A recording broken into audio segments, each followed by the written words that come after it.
Salut à toutes, salut à tous et bienvenue dans cette nouvelle vidéo sur la chaîne C'est mon avis. On se retrouve aujourd'hui pour un déballage de produits, un unboxing. Et comme vous le voyez là, nous allons déballer un téléphone vraiment spécial. J'ai hésité à déballer ce smartphone et donc à le tester parce que vous le savez, les téléphones que je déballe devant vous sur la chaîne, après je les teste, je les utilise et je viens vous dire en vidéo ce que j'ai pensé du smartphone. Mais c'est vrai que ce téléphone-là, il est vraiment spécial. J'ai lancé la chaîne il y a maintenant un peu plus de 4 ans, c'était en mai 2017. Et c'est vrai que depuis le lancement de la chaîne, c'est la première fois que j'ai une telle situation avec un smartphone, donc le Redmi Note 8, qui est réédité dans une version plus récente, mais qui est au niveau matériel inchangé. C'est-à-dire que, pour vous donner un exemple, le Huawei P8 ou P7, enfin chez Huawei, fut un temps, la première vidéo, ou presque la première vidéo de la chaîne, si vous remontez toute la chaîne jusqu'à ses débuts, vous retrouverez un test du Huawei P8 2017. Attention, hein, je ne suis pas infaillible au niveau mémoire, mais c'était quelque chose comme ça. Donc c'est-à-dire qu'on a l'habitude d'avoir des produits dans d'autres marques qui gardent le même nom, mais qui change de millésime, si j'ose dire. Donc le fameux Huawei P8 ou P7, je ne sais plus, existait en version 2017, puis 2018, et peut-être même ils avaient fait une version 2019. Mais à chaque fois, le téléphone était changé, c'est-à-dire que le matériel, le hardware, évoluait. C'est-à-dire que le smartphone changeait de design, il changeait de carte mère, ce qu'il y avait dedans, la capacité de l'appareil photo n'était plus la même, etc. Là, c'est vraiment spécial, c'est-à-dire que chez Xiaomi, ils ont eu un tel succès avec le Redmi Note 8 que quand ils ont sorti le Redmi Note 9, il y a encore beaucoup de gens qui réclamaient du Redmi Note 8. C'est sans doute le smartphone milieu de gamme qui a le plus marché. Il y a eu le Redmi Note 7 qui est pour moi voilà, la licorne, c'est-à-dire que c'est vraiment le smartphone qui a tout déclenché.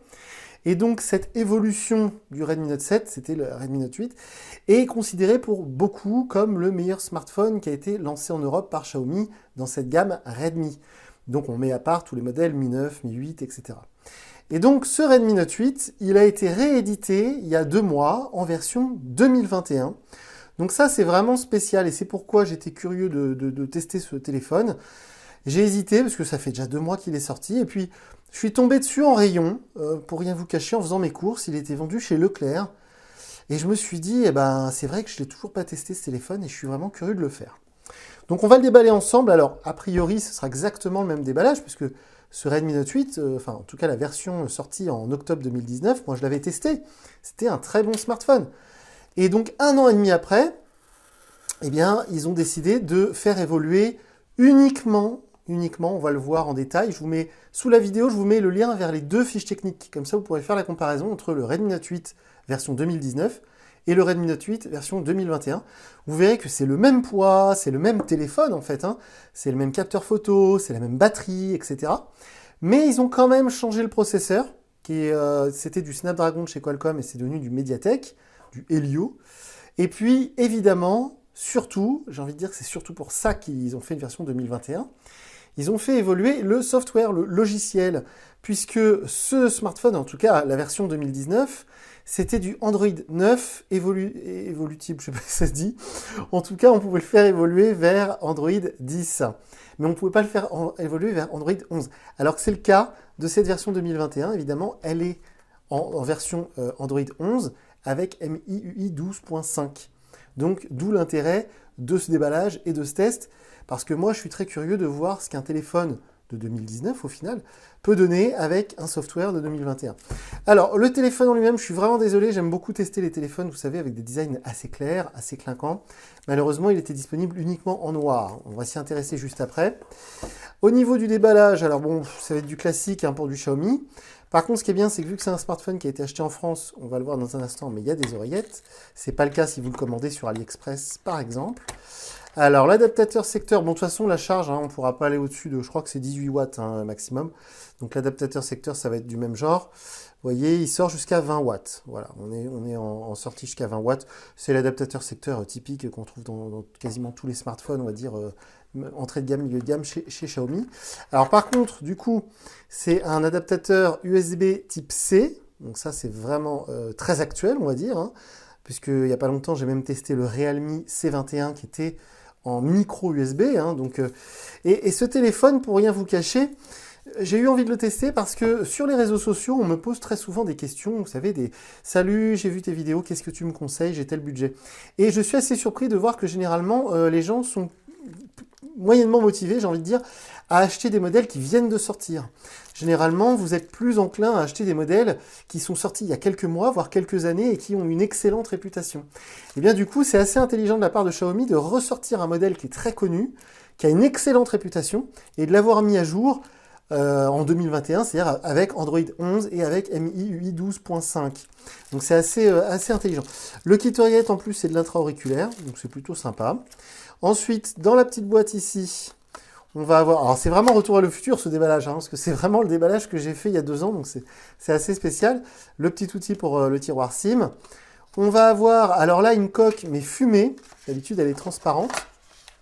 Là, elle est fumée, c'est-à-dire que vous voyez, elle est presque noire, hein, mais toujours un petit peu de transparence, avec le trou pour le lecteur d'empreintes, on va y revenir dans un instant, le guide de démarrage rapide, bon voilà, les informations concernant la sécurité et la santé, et la carte de garantie.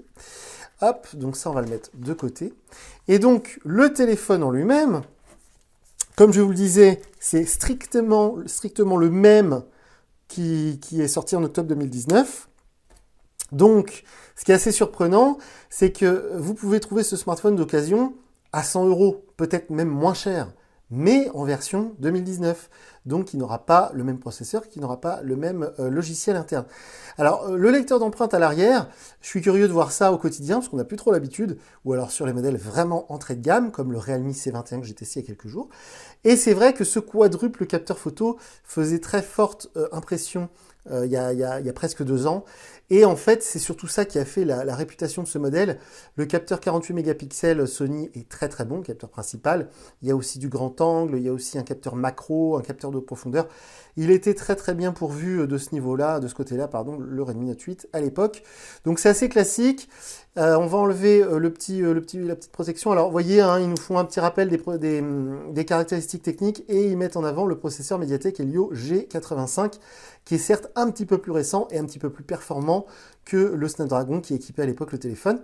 Donc c'est le même capteur photo avec donc l'intelligence artificielle. Alors d'ailleurs je suis content que AI ait disparu un peu de tous les trucs marketing maintenant, hein, mais il y a 2 ans c'est vrai qu'ils mettaient l'intelligence artificielle en avant et en fait ça améliorait pas beaucoup les photos. Donc l'écran, on va y revenir après, mais c'est un écran LCD évidemment en format goutte d'eau avec un traitement Gorilla Glass, donc du coup il n'y a pas besoin de verre trempé, l'écran est déjà on va dire chimiquement traité.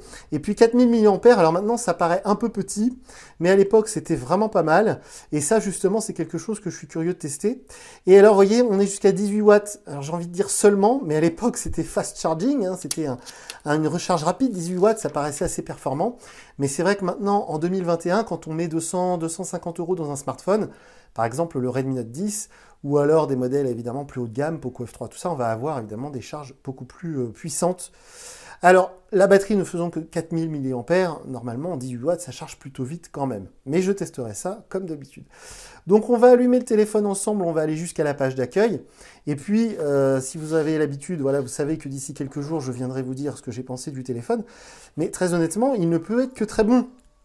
Alors le seul inconvénient, c'est le rapport qualité-prix, parce que le rapport qualité-prix, il était excellent à l'époque, hein, c'était de très très loin, voilà, c'était le Redmi Note 7 quand il est arrivé, c'était vraiment un truc de fou, 200 € pour un tel smartphone, c'était assez incroyable.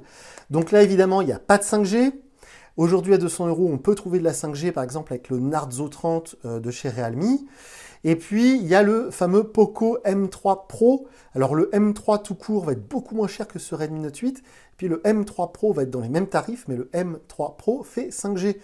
Alors après, le débat, c'est surtout au niveau de la qualité photo, au niveau de la performance du téléphone, parce qu'effectivement, les M3 et M3 Pro font de belles photos, mais alors j'ai certains utilisateurs, enfin certains abonnés, on va dire, qui m'ont dit que la qualité vidéo, par exemple, n'est pas terrible.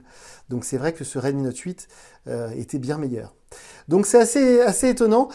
Pour faire une métaphore avec l'automobile, j'aime bien faire ce genre de comparaison. C'est un petit peu comme quand Peugeot a fait la 206 Plus il y a quelques années.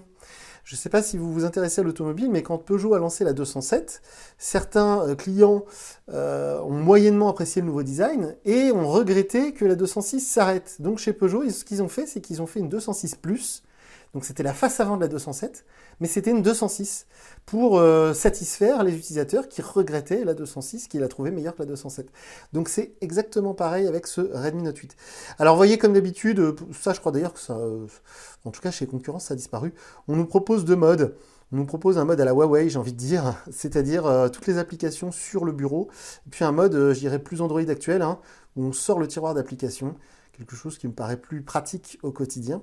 Donc évidemment, le lanceur, ça va être le lanceur d'origine de MIUI 12, mais ce qui est drôle, ce qui est fou même de se dire, c'est que du coup, on a le même logiciel que sur le Mi 11, par exemple, qui est un smartphone qui coûte, le Mi 11 Ultra, il coûte 1200 €. Hein.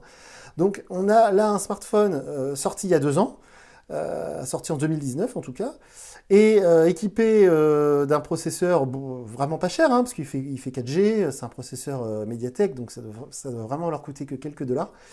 Et on a le logiciel MIUI 12.5, le même que vous allez retrouver sur un Pocophone F3, sur un Mi 11i, sur un Mi 11 Ultra, enfin voilà, c'est assez drôle, et d'ailleurs c'est une très bonne chose, une très très bonne chose. Alors l'écran LCD, j'en ai pas parlé, j'en reparlerai dans ma vidéo de test, mais à l'époque, il faisait figure de très très bel écran LCD. Aujourd'hui, sur un Redmi Note 10, la version standard, hein, pas la version Pro ni la version 5G, vous allez avoir un écran AMOLED qui sera évidemment un peu meilleur en colorimétrie, qui sera un peu meilleur dans tout ce qui est noir. Alors, il paraît, les fans de photographie disent qu'un écran LCD a des rendus plus naturels au niveau des couleurs, au niveau des photos, que les écrans AMOLED. C'est déjà ce qui était reproché du temps du Galaxy S2 de chez Samsung, donc pour vous dire que ça ne date pas d'hier. Mais voilà, certains disent que les écrans AMOLED ont tendance à proposer des couleurs un peu saturées et pas très réalistes. Alors, c'est assez long pour se retrouver sur la page d'accueil, et j'ai appris avec le temps, avec l'expérience, que c'est pas forcément mauvais signe. On a des smartphones où on arrive très vite sur la page d'accueil. Quand je parle de ça, je parle au premier allumage, évidemment. Hein. Et il y a des smartphones où le chargement vers la page d'accueil est ultra rapide et le téléphone n'est pas plus performant pour autant. Ça dépend un petit peu de tout ce qui est chargé. Là, vous voyez, chargement des applications. J'ai peur qu'il y ait quand même quelques applications sponsorisées. Hein. Malheureusement, chez les constructeurs chinois, c'est assez habituel. Et même chez Samsung, hein, qui est coréen, maintenant Samsung le fait aussi. Hein. Il nous préinstalle tout un tas d'applis, certaines même qu'on ne peut pas enlever. Donc, autant vous dire que... Alors, ça y est, c'est terminé. On va pouvoir, voilà, comme ils disent, on va pouvoir faire sensation. Le fond d'écran est très sympa. Donc voilà, on est sur la page d'accueil MIUI 12.5. Donc ça, c'est assez chouette. Ce qui est chouette aussi, c'est que du coup, ils ont chargé la dernière version de leur interface dans ce smartphone. C'est-à-dire qu'il n'y a même pas besoin de le mettre à jour. Il est déjà avec la toute dernière version. Ça, c'est vraiment chouette. Donc vous voyez, à propos de l'appareil, MIUI Global 12.5.1. Donc ça, c'est assez cool. D'ailleurs, le téléphone, j'ai l'impression qu'il a planté. Non, ça y est. Je lui en demande peut-être beaucoup, là. Il vient de s'allumer. Voilà, je lui en demande peut-être un peu beaucoup. Voilà, ça y est. Donc, on est bien sur la version 12.5. Voilà, avec 64 Go de stockage. J'ai oublié de préciser, avant de vous quitter, que c'est la version avec 4 Go de mémoire vive. Parce qu'il est possible, sur AliExpress notamment, et sur d'autres sites comme ça, de trouver une version avec 3 Go de mémoire vive. Mais normalement, vous ne la trouverez pas officiellement en France. En France, la version de base, à 199 €, c'est 4 Go de mémoire vive et 64 Go de stockage. Donc voilà pour le déballage de ce Redmi Note 8 version 2021, un déballage vraiment spécial. Eh bien écoutez, si vous avez des questions, comme d'habitude, sous la vidéo, je vous mets le lien vers mon compte Twitter, parce que, encore une fois, je précise que les commentaires YouTube, je les laisse ouverts, mais je les lis pas.